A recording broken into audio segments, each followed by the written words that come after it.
글은 어려운 부분도 있고 쉬운 부분도 있습니다. 모든 글이 그러합니다. 물론 같은 글인데도 어떤 분에게는 더 어렵게 보이고 또 다른 어떤 분에게는 덜 어렵게 보일 수도 있습니다. 그러면 글을 어렵게 우리가 느끼는 원인은 무엇일까요? 크게 두 가지입니다.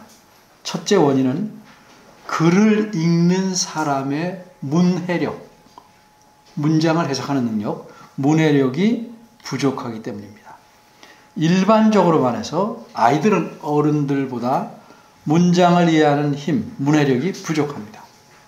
아이는 어른과 비교하면 어휘도 모자라고 글의 문맥을 이해하는 데 도움이 되는 문화적 경험이나 또 논리력이 오래 살지 않아서 많은 걸 겪지 않아서 적기 때문입니다.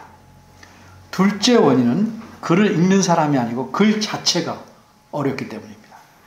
그러면 이렇게 글 자체가 어려운 까닭은 무엇이겠습니까? 그것은 그 글에 쓰인 용어, 낱말들이 어렵거나 글을 전개해가는 논리가 복잡해서입니다. 그런데 과연 오늘 본문이 이 로마서라는 편지를 처음 읽는 로마 교회의 성도들에게도 지금 우리가 느끼는 것만큼 그렇게 매우 어려웠을까요? 그렇지 않았을 것이라고 저는 생각합니다. 그럼 제가 그렇게 생각하는 이유는 무엇이겠습니까? 그 이유는 간단히 말하면 세 가지입니다. 하나는 신약 성경 전체는 헬라어로 기록되어 있는데 특별히 헬라어 중에서도 쉬운 헬라어, 코이네라고 불리우는 쉬운 헬라어로 쓰였습니다. 다시 말해서 제대로 교육받지 못한 일반 사람들도 생활 속에서 널리 자연스럽게 사용하는 헬라어로 기록되었기 때문입니다. 쉽게 말하면 글을 읽을 줄 몰라도 듣기만 해도 넉넉히 알아들을 수 있는 낱말들로 이루어진 헬라어로 오늘 본문은 물론이고 신약 성경 전체가 쓰여 있기 때문입니다. 그럼 오늘 본문이 로마교회 성도들에게도 우리가 느낄 만큼 어려웠을까? 아니라는 또 한 가지 이유는 오늘 본문을 보면 사도 바울이 이 내용 전개를 술술 해나가고 있기 때문입니다. 다시 말하면 편지를 쓰는 사람이 생각할 때 자기 글이 이 편지를 받는 사람에게 좀 어려울 것이다. 이렇게 판단하면 어떻게 하겠습니까? 잘 이해하게 하려고 반복해서 말하거나 덧붙여서 설명하려고 합니다. 설교도 그렇습니다. 무엇이든지 글이나 말은 다 그렇습니다. 바꿔 말해서 편지를 쓰는 사람은 자기 편지를 읽는 사람들이 잘 이해할 수 있도록 여러 가지 방법으로 애를 써서 글을 쓰거나 전달하려고 합니다.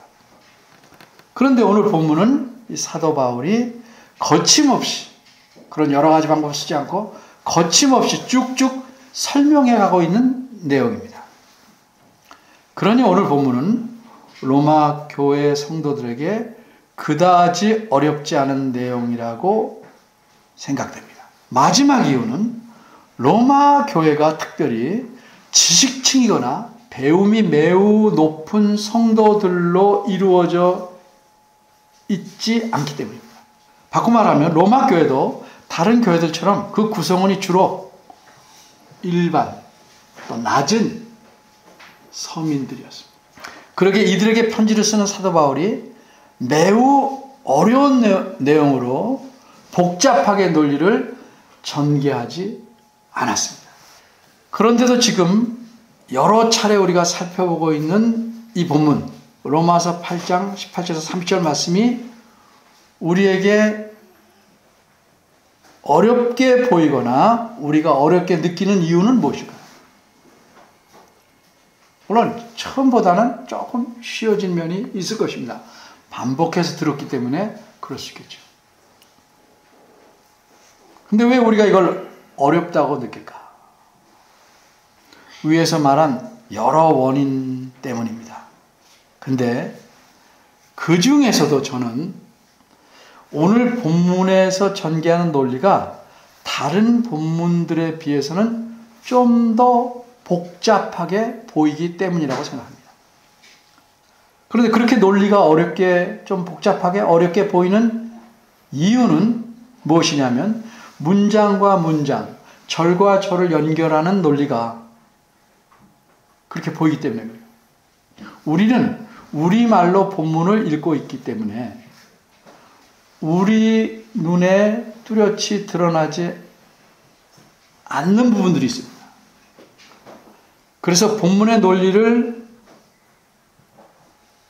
바르게 이해하기 위해서 뚜렷이 드러나지 않으면 집중해서 보지 않고 그냥 쭉 읽어보고 모르면 어렵다.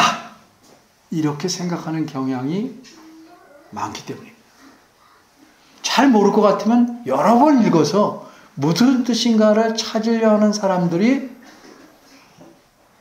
아마 제가 경험하고 관찰한 바로는 많지 않습니다. 그런데 어떻게 성경 본문이 안 어려울 수 있겠습니까? 그만큼 우리는 성경 자체의 말씀에 집중해서 알려고 애쓰는 노력이 적다라고 말해도 기분 나빠할 일은 아닐 거라고 생각합니다. 그러면 어떻게 해야 이 어려워 보이는 본문을 제대로 이해할 수 있을까요? 좋은 방법 중 하나는 지금 우리가 하고 있는 것처럼 본문의 논리가 분명하게 드러날 때까지, 내가 알 수 있을 때까지 본문을 거듭거듭 집중해서 살펴보는 것입니다. 그래서 오늘 새로운 구절을 살펴보기 전에 설교 때 말씀드린 바대로 그런 식으로 본문 전체를 먼저 간단히 훑어보고 생각을 이어가겠습니다. 우리는 본문을 처음에 4가지로 나누어서 그 이후로 계속 그 4가지 순서에 따라 생각해오고 있습니다. 그 4가지는 무엇입니까? 첫째, 본문의 흐름. 둘째, 비교의 대상. 셋째, 탄식의 성격. 우리 지금 여기에 있는 겁니다. 탄식의 성격. 넷째, 영광의 보증. 이 4가지를 살펴보고 있습니다. 자, 본문을 잘 이야기해서 먼저 본문의 흐름을 보면 어떻습니까? 18절 말씀이 오늘 본문의 내용을 전개해 가게 된 그 원인, 근원입니다. 그럼 18절 말씀은 무슨 뜻입니까? 우리가 현재 이 땅에서 사는 동안, 평생 동안 겪는 고난, 고통은 장차 우리에게 나타날 영광과 비교가 되지 않을 만큼 적고 작고 짧다는 뜻입니다. 이는 마치 우리가 살고 있는 이 지구가 매우 넓고 크지만 태양에 비하면 이 지구의 지름은 제가 기억하기로는 100분의 1도 되지 않습니다. 지름이. 그럼 제가 아는 공식으로 면적을 따지면 지구는 태양의 크기의 7,500분의 1 정도 됩니다. 반지름 곱하기 3.14 제가 이렇게 배우는데 면적을 생각하려면 그런데 그 태양이 속해 있는 태양계에 비하면 어떻습니까? 태양계에는 수금지와 목토, 천해, 명은 뺐죠. 명왕성. 이것을 구성된 게 태양계입니다. 엄청난 큰 범위의 세계죠. 이 태양계에 비하면 지구는 바닷가의 모래와 같습니다. 그런데 그 태양계는, 그 태양계에 속한 은하계 안에서는 또 어떻습니까? 우리가 아는 대로 우리가 속해 있는 은하계, 이 태양계가 속해 있는 은하계는 이렇게 소위 하는 이렇게 우주선 모양으로 생겼는데, 그죠? 상하야는 제 기억으로는 3만 광년. 빛의 속도로 똑딱할 동안 지구를 7바퀴 반 돈다고 저는 배웠습니다. 근데 그 속도로 은하계 하나가, 우리가 속한 은하계가 이 위에서 아래까지가 3만 광년. 3만 년이라 이거죠. 그리고 이쪽에서 이쪽까지, 이렇게 생긴 이쪽까지는 10만 광년으로 제가 배웠습니다. 그러면 이 은하계 중심에서 태양계까지는 2만 7천 광년으로 제가 배웠습니다. 너무 놀라서 고등학교 배운 걸 계속 갖고 있어요. 틀렸는지 모르지만. 근데 이런 은하계가 최신 과학은 얼마나 있는지 아십니까? 저희 배울 때와 너무 달라요. 이런 은하계가 더 드러나겠지만 2억 개가 넘는다고 합니다. 이거보다 크겠죠. 하여튼 이런 엄청난 은하계가 2억 개가 넘는다. 그러면 뭐라 그래요? 지구는 온 우주에 비하면 견줄 바가 안 되는 거죠. 이렇듯 너무 크게 비교했는지 모르지만 현재 우리가 평생 동안 이 세상에서 사는 동안 겪는 수많은, 그리고 심히 견디기 힘들어서 목숨을 내놓고 싶을 정도로 고통스러운 고난이라 할지라도 장차 우리에게 있을 영광에 비하면 아무것도 아니라. 그러니까 장차 우리에게 있을 영광은 진짜 말로 할 수 없이 크고 놀랍다 라고 18절에서 말씀합니다. 그래서 본문은 장차 우리가 누릴 영광에 대해서 말씀하기 시작하는 거예요. 초점이 거기에요. 장차 우리가 누릴 영광. 그래서 마지막 구절인 30절에서는 하나님께서 영화롭게 하셨다는 말, 지난주에 설명했는데 영광에 이른다 하는 사실로 끝이 납니다. 그러니까 본문은 영광에서 영광으로 이어지도록 논리가 전개되고 있습니다. 그럼 본문에서 이렇게 비교하는 내용이 뭐냐?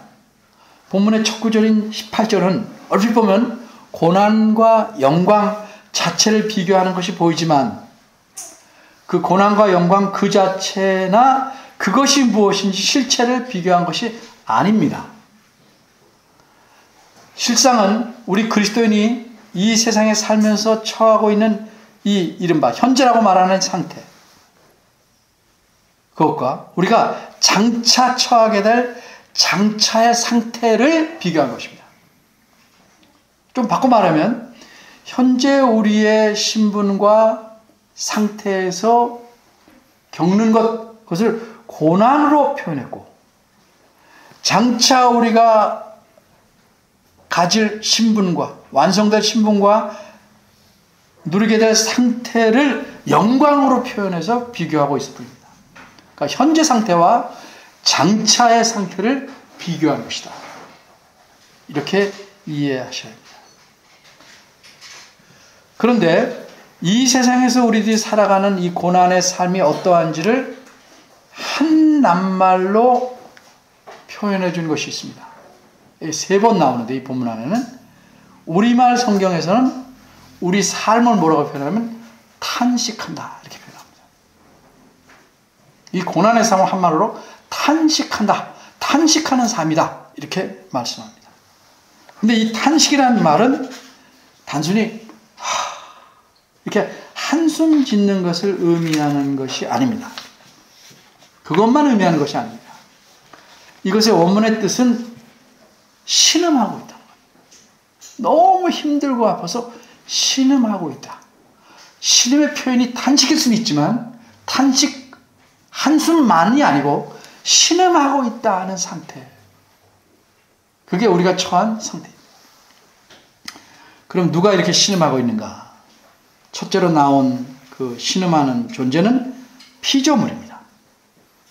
19절에서 22절이 이 사실을 말씀하고 있는 것입니다. 그러면 피조물이 어째서 신음하고 고통합니까? 여러분, 제가 이렇게 쭉 말할 때 들은 것들이 기억에 나서 연결이 되죠? 네. 그걸 잘 이해가는 겁니다. 이래야 본문 내용을 확실히 알 수 있는 겁니다. 한마디로 무엇 때문에? 사람의 죄. 근데 정확히 말하면 어떤 죄입니까? 우리가 늘 하나님께 불수종했다 이렇게 쉽게 말하는데 그게 무엇인지 정확히 살펴봤습니다. 이 첫사람이 저지른 죄는 뭐예요? 하나님에 대한 무슨 죄?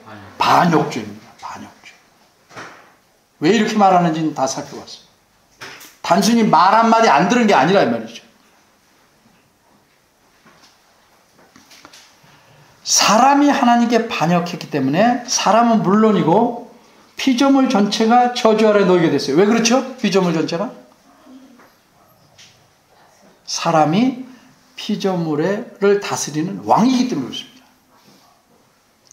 그러니까 왕의 다스림을 받는 피조물도 역시 이 왕의 반역죄 때문에 피조물 전체가 저주 아래 놓이게 됐다는 뜻입니다. 근데 이 피조물은 사람이 죄를 범한 그때, 창세가 조금 지난 그때부터 이제까지, 그리고 언제까지? 앞으로 마지막 날에 이르기까지, 거기서 벗어날 때까지 매우 길고 긴 세월을 신음하고 살아야 됩니다. 누구 때문에? 사람 때문에. 이 사람이 이 피조물에 대해서, 환경에 대해서 좀 가책을 느껴야 됩니다. 아무 데 가서나 꼭 필요하지 않은데 자기의 사적인 유익, 기쁨을 위해서 나무를 꺾고 꽃을 꺾고 짐승을 죽이고 그건 좀 모자라는 짓입니다. 그런데 이런 피조물이 탄식하고 살지만 피조물은 그저 좌절과 포기로서 그저 탄식만 하고 있는 게 아니고 어떤 탄식이라고 그랬습니까? 소망하는 탄식이에요. 소망. 소망의 탄식이다. 그럼 피조물이 무엇인가를 소망하고 있는 거죠. 그게 무엇입니까? 19절과 20절에서 분명하게 말씀합니다. 19절을 보면 피조물은 무엇을 소망합니까? 하나님의 아들들이 나타나는 것. 이거 설명 다 했습니다. 또 20절을 보면 썩어짐의 종로로 산 데서 해방돼서 하나님의 자녀들이 영광의 자유에 이르는 것을 간절히 소망합니다. 이렇게 피조물의 저주와 저주로부터 놓인 해방은 사람과 밀접한 관계를 갖고 있어요. 어쩔 수 없어요. 사람이 왕이기 때문에. 그럼 피조물에 이어서 그 다음으로 신음하고 있는 존재는 무엇입니까? 그거는 이제 우리 피조물은 대강 정리했으니까 오늘 23절부터 봅니다. 23절에서 25절이 말씀하는데 그 존재는 뭡니까? 23절부터 나타난 대로 사람입니다. 사람. 23절이 이렇게 말씀합니다. 이뿐 아니라 또한 우리까지도 속으로 탄식하여. 이 말씀이 무슨 뜻인가? 피조물뿐만 아니라 이뿐 아니라 피조물뿐만 아니라 우리도 신음하고 있다 하는 의미입니다. 근데 각 사람의 신음은요 그냥 한평생이에요. 크게 말하면 그냥 100년이에요. 100년. 100년이 길지 짧지 않지만 피조물에 탄식하는 것에 비하면 아주 짧은 순간입니다. 그런데 여기서 우리가 주목해야 될 사실, 우리를 가리켜 뭐라고 표현했습니까? 성령의 처음 열매를 받은 우리까지도. 강조한 거예요. 성령의 처음 열매를 받은 우리까지도.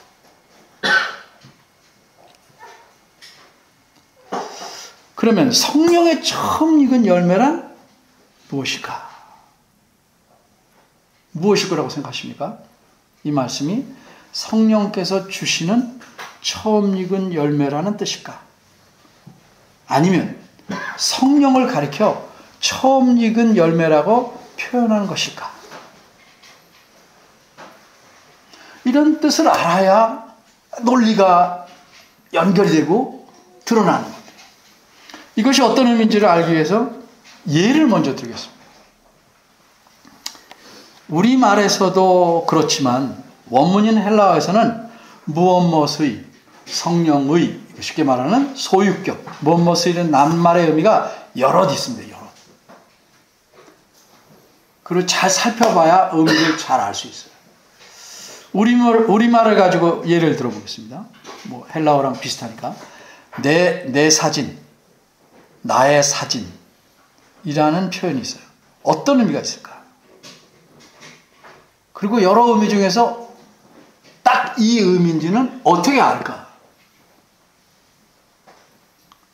말은 지나가면 놓치지만 글은 우리가 살펴보고 반복할 수 있잖아요.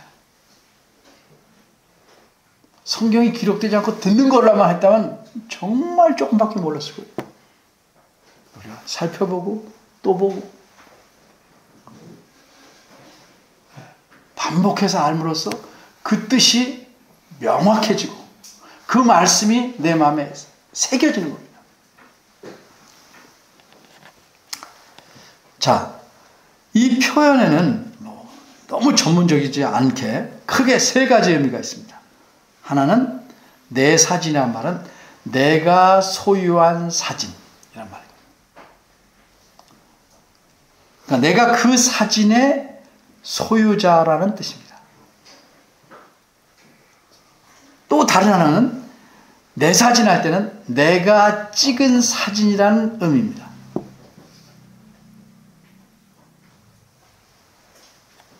이 두 경우, 내가 갖고 있는 사진이든지 내가 찍은 사진의 경우에는 사진에 찍힌 그 내용이 내가 아닌 다른 사람 또는 다른 사물일 경우가 많습니다. 물론 셀피가 있어가지고 자기도 찍을 수 있겠지만 어쨌든 내가 아닌 다른 사람 또는 사물일 수 있습니다. 그런데 세 번째 의미로는 내가 찍힌 사진이라는 뜻으로 내 사진 할 수 있어요. 요거는 예를 하나 드릴게요.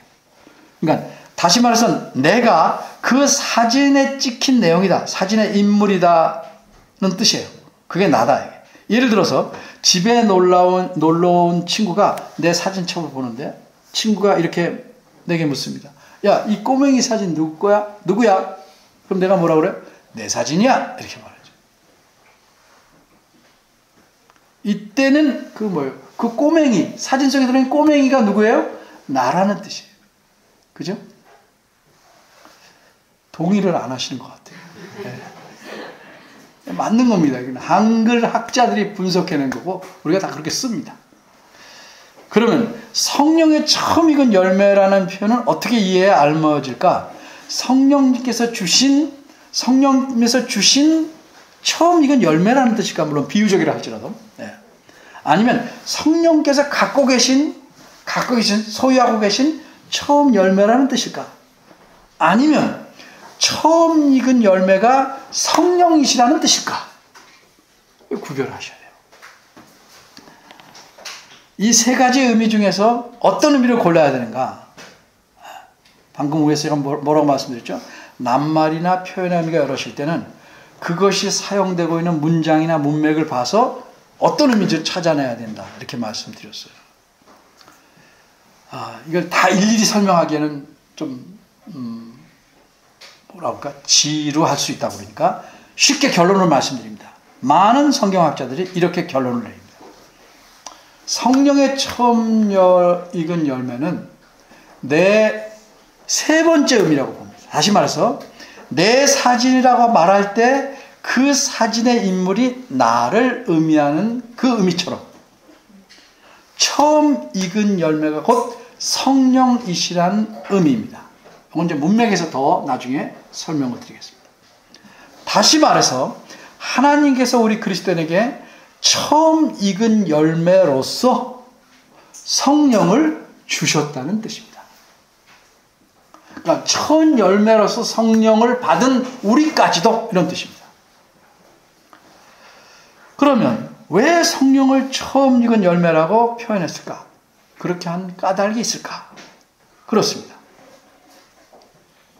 성경의 표현을 우리가 이해해야 되는데 먼저 한 예를 보겠습니다. 고린도전서 15장 20절에서 23절에서 이렇게 말씀합니다. 그냥 들어도 무슨 뜻이겠다라 알 수 있을 만하니까 우선 읽어보겠습니다. 고린도서 15장 20절에서 23절입니다. 그러나 이제 그리스도께서 죽은 자 가운데서 다시 살아 잠자는 자들의 첫 열매가 되셨다. 사망이 사람으로 말미암았으니 죽은 자의 부활도 사람으로 말미암는도다. 아담 안에서 모든 사람이 죽은 것 같이 그리스도 안에서 모든 사람이 삶을 얻으리라. 그러나 각기 차례대로 되리니 먼저는 첫 열매인 그리스도요. 그 다음에는 그리스도 강림하실 때에 그에게 붙은 자요. 자, 이 말씀에서 우리가 알 수 있는 게 뭡니까? 첫 열매란 비유적인 표현인데 이 표현은 나무가 열매를 맺을 때 첫 열매가 생기면 이어서 자연스럽게 다음 열매들이 맺게 되는 것에 비유한 것입니다. 열매가 한꺼번에 그냥 쫙 다 나오진 않잖아요. 어떤 건 먼저 나오고 늦게 나오는데 첫 열매가 생기면 이 나무가 살아있으니까 다음 것들이 나타날 것이다를 확실하게 보증하는 것이란 말이죠.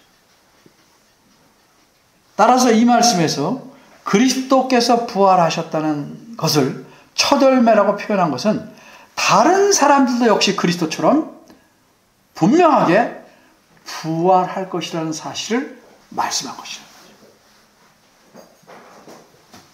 그러면 성령을 처음 익은 열매라고 표현한 까닭은 무엇이겠습니까? 이런 표현을 이해하려면 지금 사도 바울이 썼죠. 사도 바울이 이런 식의 생각, 사상을 또 다른 어느 성경책에서 말씀했는가를 보고 그 의미를 분명히 아는 겁니다. 그래서 성경을 바르게 이해하는 겁니다.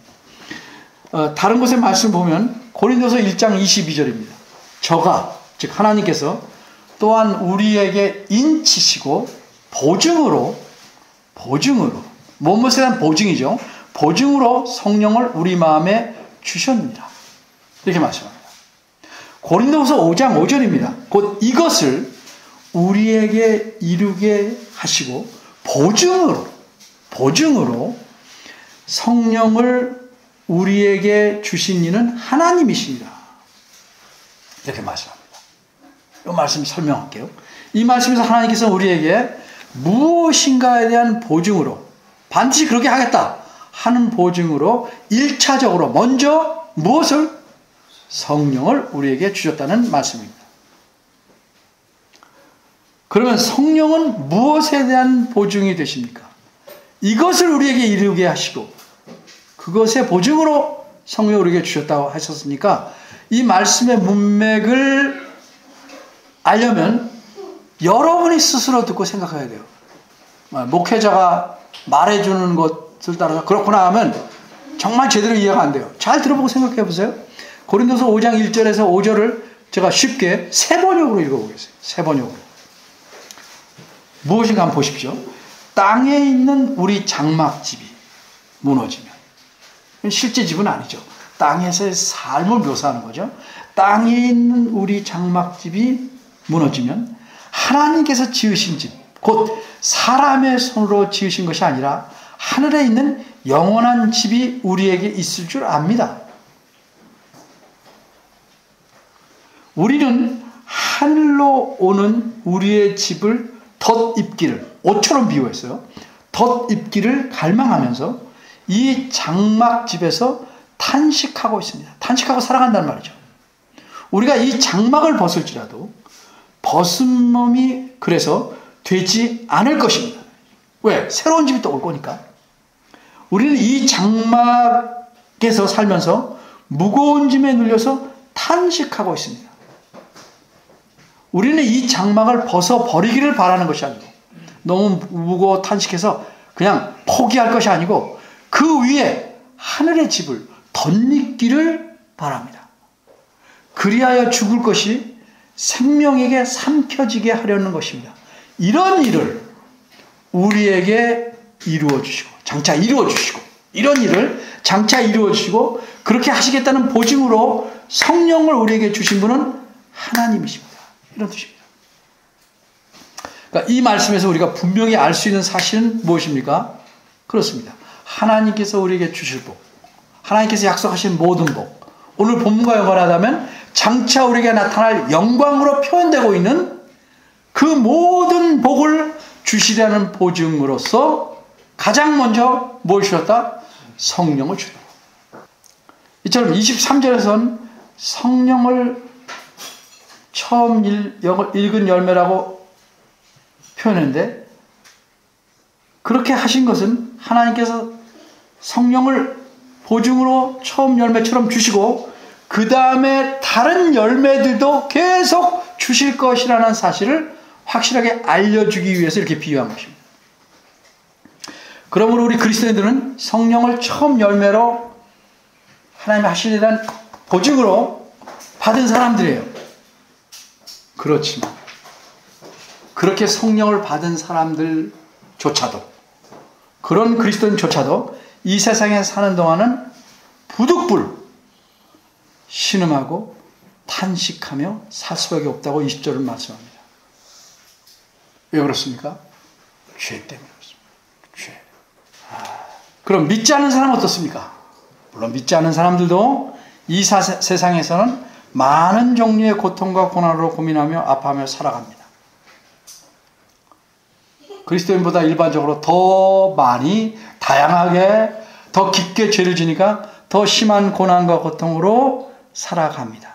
그러니까 그들 역시 신음하고 탄식하며 살아갑니다. 그러나 그들과 그리스도인의 차이는 무엇입니까? 그들은 그렇게 신음하고 탄식하면서 어떻게 합니까? 그것에서 벗어나려고 이 세상에서 그 해결 방법을 찾으려고 합니다. 그것에 대한 위안, 대책을 찾으려고 애쓰고 있다는 사실입니다. 이게 결정적인 차이입니다. 그러나 그리스도인은 그렇지 않고 그렇지 않아야 합니다. 우리는 이 세상의 신음에서 벗어나는 대안으로서 뭐를 바라봅니까? 장차 우리에게 이르게 될 영광의 상태, 그 영광을 기다립니다. 그 상태를 소망합니다. 그러기에 이런 소망이 분명하지 않은 사람은 그리스도인이라고 할지라도 매우 초보적인, 신앙이 옅은, 약한, 아기 같은, 젖먹이 같은 사람이고, 그러기에 이 세상에서 그런 소망이 없이 사는 믿지 않는 자들처럼 살아갈 수밖에 없는 것입니다. 믿음은 교회 오래 다녔다고 저절로 생기는 건 아닙니다. 인내하지 못하고 절제하지 못하고 그리스도께서 걸어가신 이 고난의 길을 제대로 걸어가지 못하는 사람은 소망이 희미한 사람이겠죠. 당연히 하나님께서 우리로 하여금 세상의 고난을 견디고 이기게 하는 유일한 방법으로 주신 것이 뭡니까? 하나님께서 약속하신 그 하늘의 영광, 그것을 기다리며 소망하고 사는 길입니다. 그 소망은, 우리가 소망하는 건 이 세상에서 이루어지는 게 아닙니다. 그럼 이 세상에서는 그냥 견디기만 사나요? 거기에 대해서 이제 더 설명할 건데, 일단은 그 실체, 소망의 실체는 이 세상에 이루어지지 않기 때문에 아직 보이지 않습니다. 나타나지 않습니다. 그러기에 24절, 25절 이렇게 말씀합니다. 보이는 소망이라는 건 소망이 아니다, 이게. 보는 것을 누가 바라겠느냐. 만일 우리가 보지 못하는 것을 바라면 그것이 이루어질 때까지 참음으로 기다려라.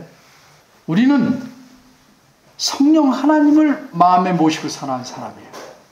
나는 못 느끼는데, 그럼 제가 물어볼게요. 그런 사람들 대답해 보시오.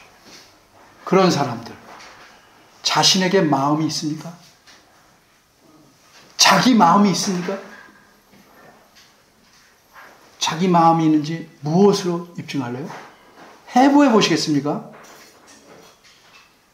마음은 영적인 실체입니다. 보이지 않습니다.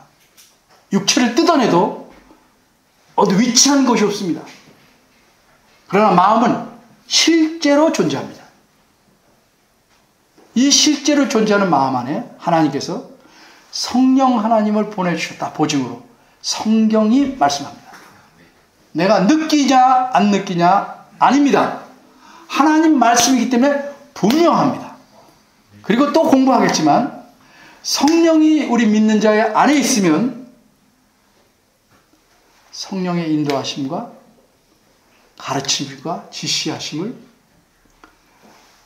열심히 느끼지 못해도 알 수 있어요. 눈에 보이는 것만 존재하는 게 아니에요. 영적인 실체, 보이지 않는 실체는 보이는 것보다 훨씬 많습니다. 요한계시록 보면 하늘에 올라갔어요. 하나님 주변에 네 생물이 있고 또 24장로가 있고 그 옆에 천사들이 있는데 이 천사들이 몇 정도가 있는 게 아니라 가득해요. 모든 사람들, 세상에 존재하던 모든 사람들을 다 능가할 만큼 가득하게 찼다. 그런 걸 겪은 사람이 있죠. 구약의 선지자. 적군이 쳐들어왔어요. 사환 게하시가 놀라서 난리쳤죠. 눈을 뜨게 하니까 둘러싼 적군들을 천사들이 메워싼 것을 보았죠. 성령이 우리 안에 보증으로 주셨다는 사실을 믿고 안다면 우리는 무엇을 소망하며 기다리며 살아가야겠습니까? 이 세상에 겪는 고난과 고통에 져야 되겠습니까? 그것 때문에 쓰러져야 되겠습니까? 힘든 걸 하나님 모르시잖아요. 이제 계속 우리가 공부하겠지만 다 거기에 대한 대안이 하나님 있으십니다. 다만 우리가 거절할 뿐입니다. 우리의 소망이 이 땅에 매인 것이라면 여러분이 이 세상에서 물질로 눈에 보이는 것으로 남부러운 삶을 산다고 할지라도 결국은 허무한 삶을 살아갈 수밖에 없습니다. 부디 바라기는 여러분이 성경이 약속하시고 하나님이 성령으로서 보증해 주신 하늘의 영광의 소망을 두고 기다리며 살아가는 그런 하나님의 자녀들이 되시기를 바랍니다. 기도하겠습니다. 우리의 연약함을 다 아시는 하나님, 그래서 우리를 바르게 튼튼하게 세우시기 위해 성령을 통해서 도우시고 이끌어 가심을 감사드립니다. 우리가 하나님 믿는 이 믿음이 그저 초보적인 수준에서 수십 년을 가지 않게 하시고 참으로 성숙하여 하나님이 약속하신 모든 복을 이 땅에서 주시마 하신 그 내용을 맛보며 감사하며 살아서 고난과 고통을 능히 이겨내고 하늘을 바라보도록 도와주시옵소서. 예수님 이름으로 기도합니다. 아멘.